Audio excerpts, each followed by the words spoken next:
नमस्कार दोस्तों, स्वागत है आप सबका एक बार फिर यूपीपीएससी वाला पर। यूपीपीएससी वाला के द्वारा आपके लिए एक्सक्लूसिव मैपिंग सीरीज को प्रस्तुत किया जा रहा है और उसमें वर्ल्ड के इंपोर्टेंट कॉन्टिनेंट्स के इंपोर्टेंट फैक्ट को हम लोग यहां पर कवर कर रहे हैं। उसी सीरीज में आज हम बात करेंगे ईस्ट एशिया की।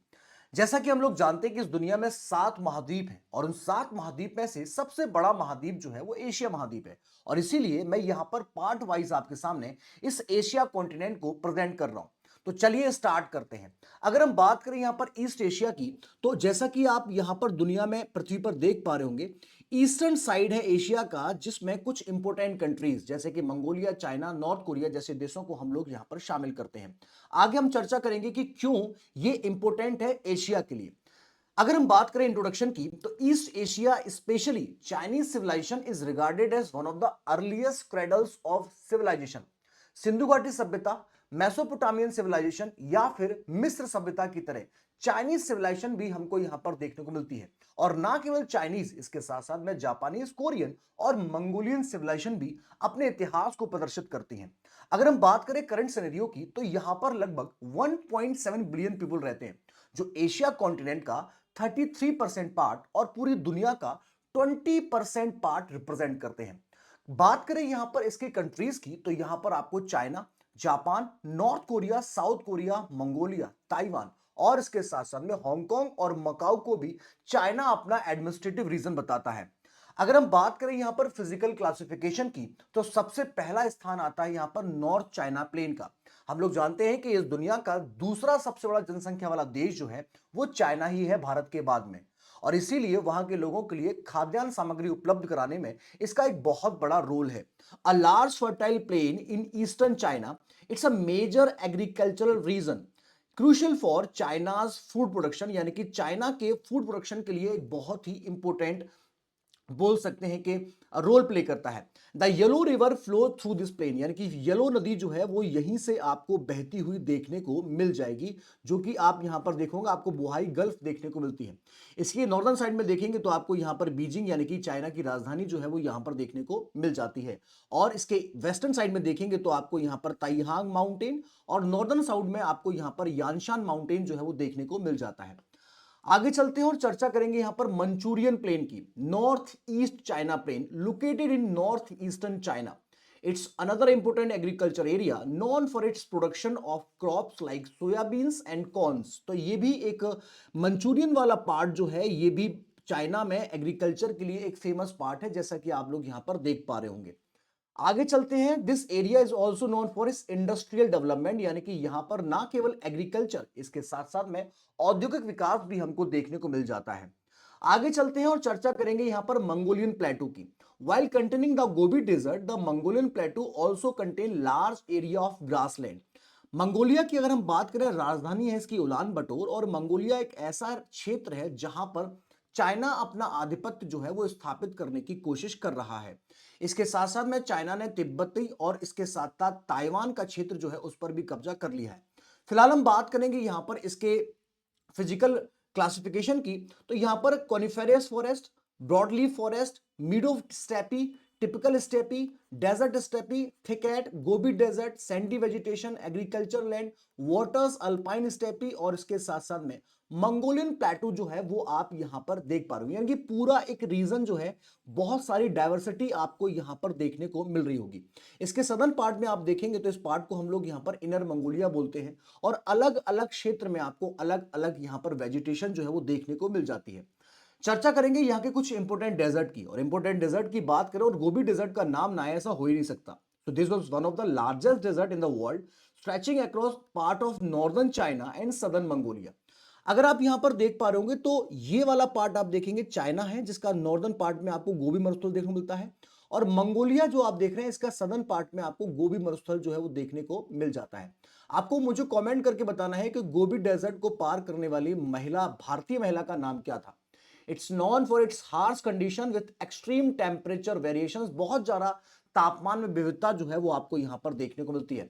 Contrary to popular belief, much of the Gobi is rocky rather than sandy, यानी कि ये बोल सकते हैं कि चट्टानी है रेतीली से ज्यादा। अगली बात करेंगे यहां पर तकला मकान डेजर्ट की, लोकेटेड इन यांग Uyghur autonomous region of western China. China का जो पश्चिमी हिस्सा है यहां पर आप देख पा रहे होंगे, ये वाला क्षेत्र जो है इसको हम लोग तकला मकान मरुस्थल के नाम से जानते हैं, जो चाइना के वेस्टर्न पार्ट में स्थित है। It's non for its shifting and sand dunes and extreme aridity, बहुत ज्यादा शुष्क क्षेत्र वाला ये रीजन है, जो कि आपको यांग युग्यू रीजन जो है चाइना का, वेस्टर्न चाइना का, वहां पर आपको देखने को मिल जाता है। It considered one of the most inhospitable desert in the world, यानी कि दुनिया में सबसे ज्यादा बोल सकते हैं कि दुष्कर जो मरुस्थल है उसमें से तकलामकान को यहां पर हम लोग देख पा रहे हैं। दूसरी बात करेंगे यहां पर माउंटेन रेंजेस की। देखिए माउंटेन रेंजेस की बात करते हैं तो हिमालय जिसका एक्सटेंशन भारत से स्टार्ट होता है, या मैं बोलूं कि पामीर के नॉर्थ से स्टार्ट होता है, लेकिन इसका कुछ हिस्सा आपको ईस्टर्न साइड में भी देखने को मिलता है। While stretching across a border region, the Himalaya have a significant impact on East Asia, particularly in the Tibetan Plateau region of China. They are the world's highest mountain range, home to Mount Everest, 8,848 metre ऊंचाई के साथ में दुनिया का सबसे ऊंचा mountain जो है वो यहां पर है। कई बार एग्जामिनर आपको कंफ्यूज कर सकता है। मैंने आपसे बोला है हाईएस्ट माउंटेन, और अगर आपसे पूछूं कि बताओ इस दुनिया का सबसे लॉन्गेस्ट माउंटेन कौन सा है, तो क्या आप जवाब दे पाएंगे? मैं इंतजार करूंगा आपके जवाब का। They act as a major climate barrier influencing rainfall patterns across the region, यानी कि एक बोल सकते हैं कि अगर ये हिमालय नहीं होता तो साइबेरिया से आने वाली ठंडी हवाएं भारत में प्रवेश कर सकती थी, और यहाँ का जो मॉनसून है वो हवाएं भी यहाँ से पार हो सकती। तो वह एक बहुत ही बड़ा क्लाइमेट बैरियर के रूप में भी हिमालय काम करता है। जैसा कि आप लोग मैप में देख पा रहे होंगे, यहां से स्टार्ट होता है भारत के पामीर नॉर्थ जो स्टार्ट होता है, और उसके बाद में ईस्टर्न साइड में तिब्बतन रीजन जो है यहां पर भी आपको ये देखने को मिल जाता है। आगे चलते हैं, कुनलुन माउंटेन्स की हम लोग बात करते हैं। Extending across western China, the Kunlun mountain is one of the longest mountain chain in Asia. Asia में एक लंबी पर्वत श्रृंखलाओं में से एक है, जैसा कि आप लोग यहां पर देख पा रहे होंगे। चाइना का पार्ट है, इसके साथ साथ में वेस्टर्न वाला, और इसके साथ में आप देखेंगे तो ये कुनलुन माउंटेन है। इसके इस रीजन में आप देखेंगे तो यहां पर आपको जो तकला मकान डेजर्ट है ये देखने को मिल जाता है, और यहां पर आप देखेंगे तो इसमें आपको जो गोबी डेजर्ट है ये देखने को मिल जाता है। सदर्न साइड में देखेंगे तो आपके पास में तिब्बतन प्लेटू है, जहां पर आपको माउंट एवरेस्ट का एक्सटेंशन भी देखने को मिल जाता है। येलो रिवर भी इसके पास से ही आप लोग देख पा रहे होंगे कि गुजर रही है। They form the northern edge of the Tibetan plateau, यानी कि तिब्बतन पठार जो है उसका उत्तरी किनारा जो है वो इन कुनलुन माउंटेन द्वारा फॉर्म किया जाता है। They have a significant impact on the arid conditions of the तकला मकान डेजर्ट, यानी कि जो तकला मकान डेजर्ट जो है उसकी शुष्कता में भी इसका एक बहुत बड़ा सिग्निफिकेंट इंपैक्ट जो है कुल्लुन माउंटेन का वो हमको देखने को मिल जाता है।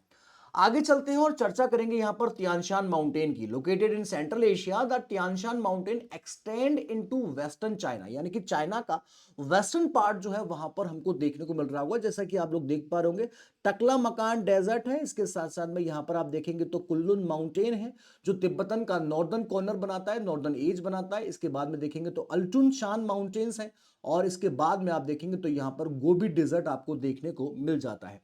यानी कि चाइना का वेस्टर्न पार्ट जो है वहां पर काफी आपको उबड़ खाबड़ क्षेत्र जो है वो देखने को मिल सकते हैं।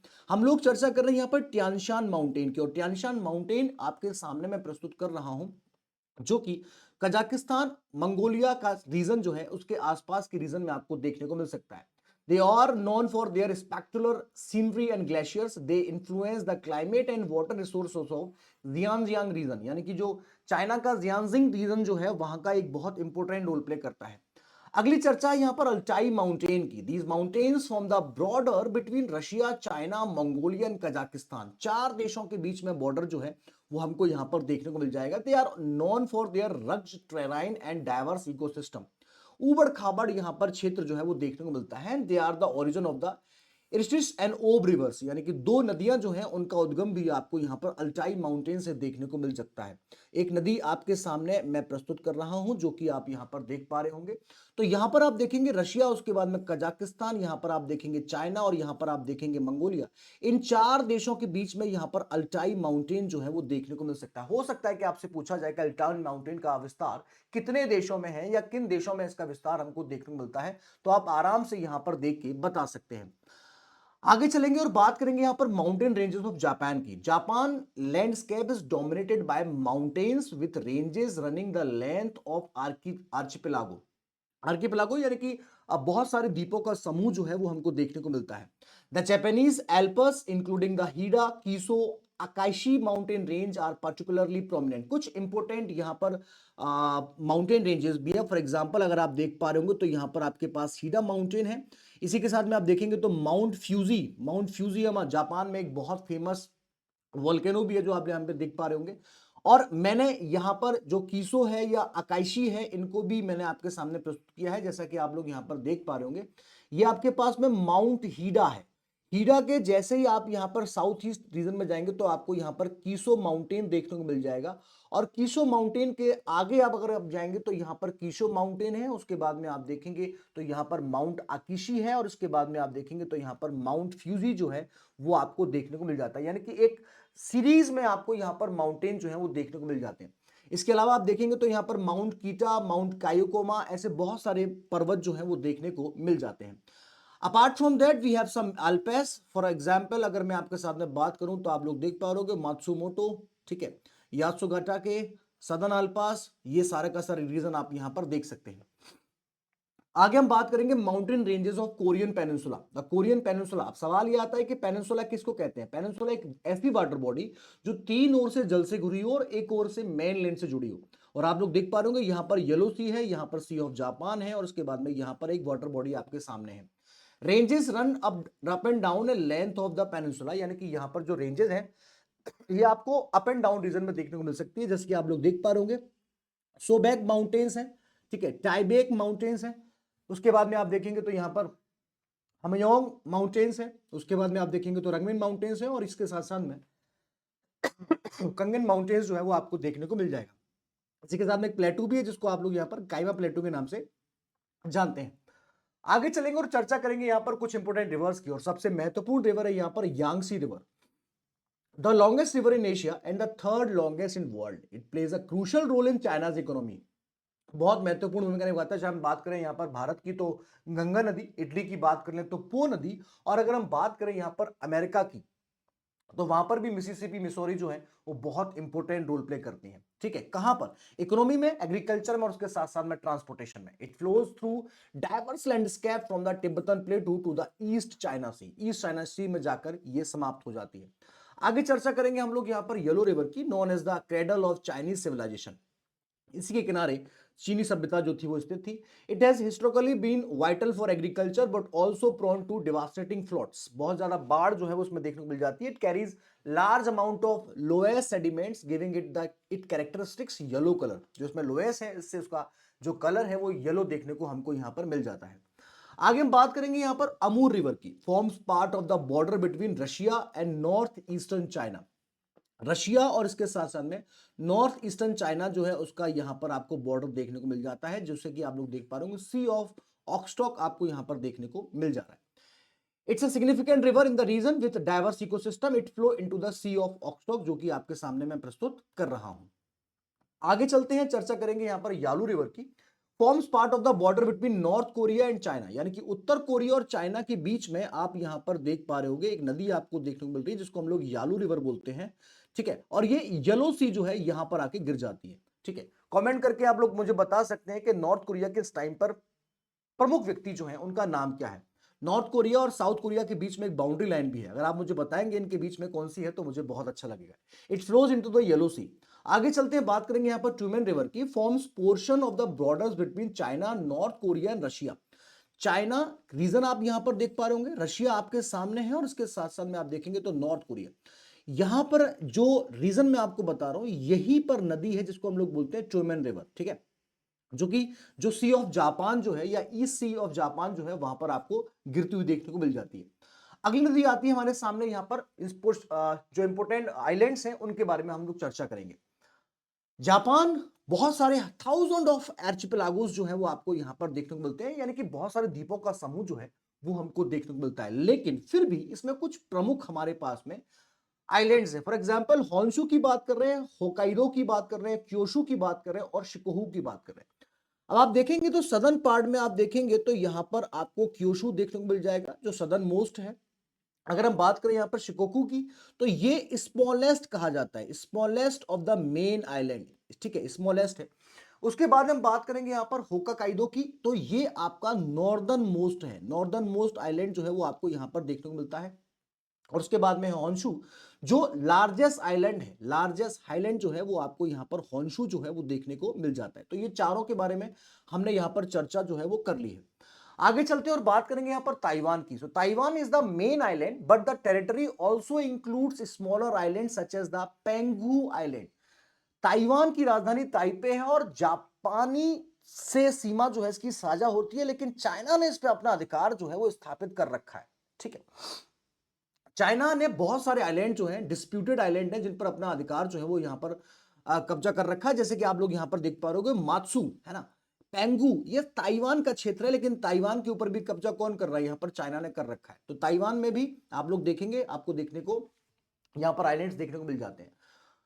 अगली चर्चा है कोरियन पेनिनसुला की। तो यहां पर आपको जेजू आइलैंड जो है वो देखने को मिल जाता है, significant island off the southern coast of South Korea. South Korea जिसकी राजधानी सियोल है और नॉर्थ कोरिया जिसकी राजधानी पियोंगयांग है। यहां पर आप देखेंगे तो सदर्न में आपको जेजो स्ट्रेट देखने को मिल जाती है, और इन दोनों के बीच में जो हमारे पास में एक आइलैंड है जिसको हम लोग जेजू आइलैंड या जेजुडो आइलैंड के नाम से जानते हैं, और इसके बाद में इसके वेस्टर्न साइड में देखेंगे तो कोरियन स्ट्रेट है। ठीक है, पूछा जा सकता है कि कहां पर स्थित है, तो आप बताएंगे कि ये आपको येलो सी रीजन जो है वहां पर देखने को मिल जाता है। अगली चर्चा करेंगे हम लोग यहां पर ईस्ट चाइना आइलैंड की। ईस्ट चाइना आइलैंड की चर्चा करें तो सेनकाकू या डियाऊ आइलैंड जो है a group of uninhabited island that are the subject of a territorial dispute between China and Japan. ठीक है, तो ये वाला रीजन आप जो देख रहे हैं ये जापान और चाइना के बीच में डिस्प्यूटेड है। चाइना ने ताइवान की बात कर लें, हांगकांग की बात कर लें, जापान की बात कर लें, वियतनाम की बात कर लें, बहुत सारे ऐसे देश हैं जिनके साथ में चाइना का बॉर्डर को लेकर डिस्प्यूट चल रहा है। रिसेंटली इंडिया के साथ भी हम लोग देखते हैं कि बॉर्डर को लेकर अक्साई चीन वाला क्षेत्र जो है वो चाइना ने अनधिकृत रूप से उस पर कब्जा कर रखा है। तो यहां पर देखना एक बहुत इंपॉर्टेंट होगा कि कौन कौन से जो रीजंस है वहां पर चाइना अपनी जो पावर को एक्सपैंड करना चाहता है, एनहांस करना चाहता है, विस्तार करना चाहता है, और साउथ चाइना सी पे तो भाई पूरा का पूरा कब्जा जो है वो चाइना करना ही चाहता है। ठीक है, आगे चलते हैं और चर्चा यहां पर की जाएगी द मात्सू आइलैंड की। अब ये मात्सू आइलैंड जो आप यहां पर देख रहे हैं ये ताइवान का क्षेत्र है जहां पर आप पेंगू को देखेंगे, और मात्सू आइलैंड जो है वो इसके नॉर्दर्न साइड में जहां पर टेरिटरी तो है ताइवान की, लेकिन कब्जा कर रखा है चाइना ने। इसी के साथ साथ में चर्चा करेंगे हम यहाँ पर जोशान आइलैंड की, या group of island controlled by China. अब ये रीजन जो है, ये क्षेत्र जो है, ये आपको सदर्न पार्ट में देखने को मिल जाता है। जो भी आप देखेंगे तो आपको सदर्न रीजन जो है वहां पर आपको देखने मिल जाता है। ये पर्टिकुलर क्षेत्र जो है इस रीजन में आप देखेंगे तो यहां पर आपको ज्वांशु जो आइलैंड है वो देखने को मिल जाता है। ठीक है, ध्यान रखेंगे बात को, मैप पे आप सर्च कर सकते हैं, आपको इजीली यहां पर मिल जाएगा। आगे चर्चा हम लोग यहां पर करने वाले हैं अब ईस्ट एशियन सीज की। देखिए बहुत इंपॉर्टेंट यहां पर सीज हमको देखने को मिलते हैं। ठीक है, East Asia seas hold incomparable marine biodiversity including the world's largest expanses of coral reefs, mangrove and sea grass, underpinning high productivity. ये रीजन जो है स्पेशली हम लोग देखते हैं कि जो कोरल रीफ्स हैं ये आपको ट्रॉपिक ऑफ कैंसर या ट्रॉपिक ऑफ कैप्रिकॉर्न की जो बीच वाला रीजन है वहां पर आपको देखने को मिल जाता है, और इसीलिए हम लोग देखते हैं कि यहाँ पर बहुत ज्यादा एक लार्जेस्ट एक्सपेंस जो है वो हमको कोरल रीफ का देखने को मिलता है। लेकिन वर्तमान में जो एक्टिविटीज हुई हैं, चाहे हम लोग यहां पर बात कर लें इंडस्ट्रियल डेवलपमेंट की, इकोनॉमिक डेवलपमेंट की, सोशल डेवलपमेंट की, या डेमोग्राफिक चेंजेस की, तो एक बहुत बड़ा इंपैक्ट जो है वो यहाँ की मैरीन एनवायरनमेंट पर हमको देखने को मिल जाता है। अगर हम बात करें कुछ इंपोर्टेंट यहां पर सीज की, तो आप लोग देख पा रहे होंगे जैसे कि येलो सी आपके सामने है। ठीक है, येलो सी आपके सामने मैंने प्रस्तुत किया है, ये येलो सी है। यहां पर आप देखेंगे ईस्ट चाइना सी है। ठीक है, साउथ चाइना सी पर अपना अधिकार जो है वो यहां पर चाइना स्थापित करना चाहता है। सी ऑफ जापान आप देखेंगे। ठीक है, सी ऑफ जापान आपको यहां पर देखने को मिल जाता है, और ये सारा पार्ट जो आप देखेंगे तो पैसिफिक ओशन के रीजन में आपको देखने को मिल जाता है। यहां पर आप देखेंगे तो फिलिपिन ट्रेंच है, मैरियन ट्रेंच है, उसके बाद में जापान ट्रेंच है। ठीक है, ये पर्टिकुलर रीजन आपके सामने मैंने प्रस्तुत किया है। ठीक है, तो हांगहो रिवर, ठीक है, यांगसी रिवर, यांग रिवर, ये आपके सामने प्रस्तुत कर रहा हूं। नॉर्थ कोरिया, साउथ कोरिया, ठीक है, ये जेजुडू आपके सामने है। ठीक है, और इसके अलावा अगर देखें तो यहां पर आप देखेंगे तो ये आपका ताइवान का रीजन है जिस पर चाइना ने कब्जा कर रखा है। ठीक है, यहां पर आपको पेंगू आइलैंड जो है वो देखने को मिल जाएगा। तिब्बतन प्लेटू आप यहां पर देख पा रहे होंगे जो कि बहुत ज्यादा गर्मी हो जाती है, और ये हमारे मानसून के लिए भी एक इंपॉर्टेंट रोल प्ले करता है। कुल्लुन माउंटेन आप देख रहे होंगे, तकला मकान डेजर्ट आपके सामने है, गोबी डेजर्ट यहां पर है, अल्टाई माउंटेन है, और इसके ऊपर जाएंगे तो आपको तियानशेन माउंटेन जो देखने को मिल जाएगा, और यहाँ पर आप देखेंगे तो हिमालयन माउंटेन्स आपके सामने। तो एक पूरा हमने यहाँ पर जो चर्चा है, ये मंचूरियन प्लेन है, यहाँ पर आप देखेंगे तो आपका जो नॉर्थ चाइना प्लेन है ये भी आप देख सकते हैं। तो एक पूरा मैप जो है वो हमने यहाँ पर प्रस्तुत कर लिया है। चलिए, तो इसी बात के साथ में मैं लेता हूं विदा। आई होप कि ये सेशन आपके लिए बहुत ज्यादा यूजफुल रहेगा, और अगर नहीं है तो आप मुझे कमेंट के साथ में जो भी आपके डाउट हैं वो मुझे बताएं, उन सारी चीजों को भी हम लोग यहां पर शामिल करेंगे। अगर आप चाहते हैं इस क्लास की आपको पीडीएफ मिले तो आप मेरे टेलीग्राम को ज्वाइन कर सकते हैं, दीपेश कौशिक सर पीडब्ल्यू, या फिर इस लिंक पर क्लिक करके आप मेरे ग्रुप को ज्वाइन कर सकते हैं, और वहां पर आपके जो भी डाउट हैं, क्वेरी है, क्वेश्चन है, उन सबको आप मुझसे पूछ सकते हैं। चलिए स्टार्ट करते हैं। So thank you so much guys for loving support, keep learning with me and stay tuned with us. Thanks for watching UPPSC वाला। भारत माता की जय।